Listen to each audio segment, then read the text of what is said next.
meresapi dan menyempurnakan tata dunia dengan semangat Injil.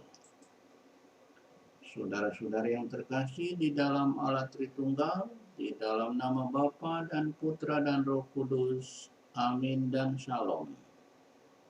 Selamat bergabung kembali dalam serial Renungan Harian bertema panggilan untuk meresapi dan menyempurnakan tata dunia dengan semangat Injil.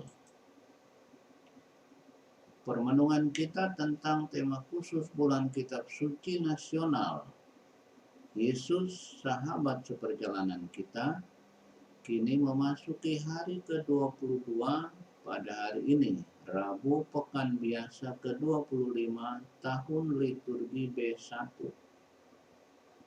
Dalam episode serinya yang ke-37 hari ini, firman Tuhan kembali mengingatkan kita tentang adanya tahapan-tahapan yang harus kita lewati ketika kita ingin meresapi dan menyempurnakan tata dunia dengan semangat Injil, atau khusus untuk bulan September ini ketika kita ingin menjadikan Yesus sebagai sahabat seperjalanan kita.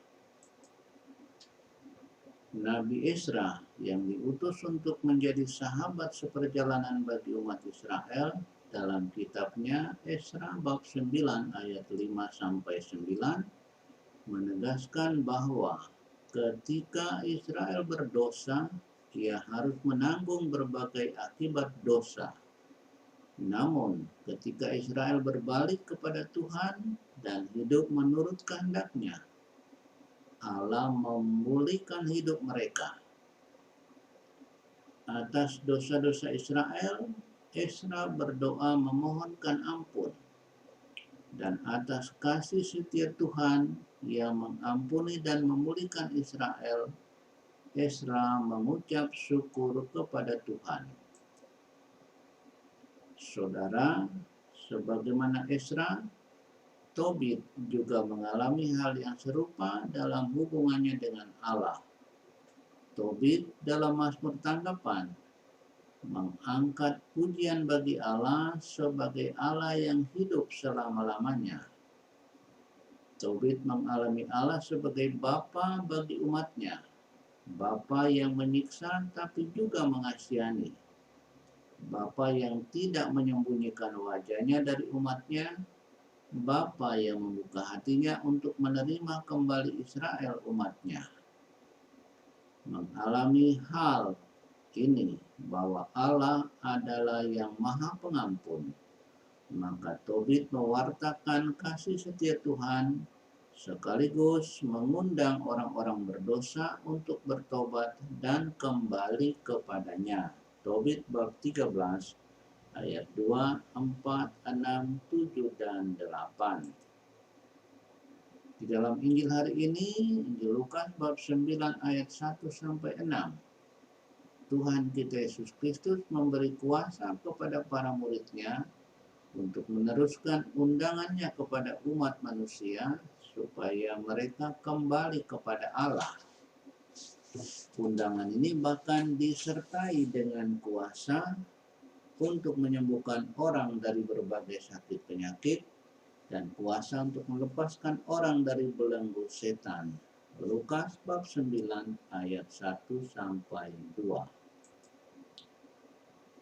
Pemberian kuasa Yesus kepada para murid-Nya ini mengingatkan kita akan 3 hal terkait tugas perutusan untuk meresapi dan menyempurnakan tata dunia dengan semangat Injil.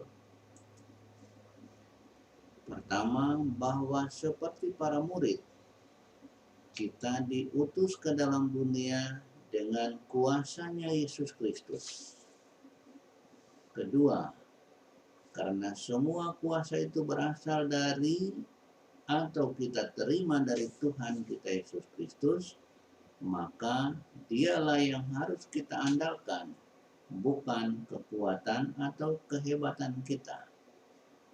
Dan ketiga, bahwa sebagai alat di tangan Tuhan, kita hanya bermanfaat jikalau kita sendiri sudah bebas dari belenggu dosa dan kesalahan.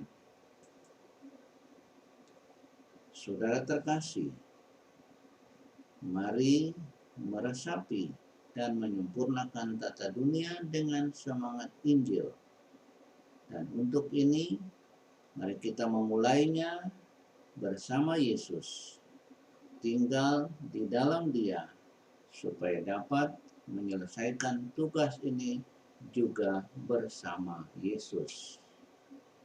Diberkatilah orang-orang yang senantiasa mengandalkan Tuhan. Amin dan Shalom.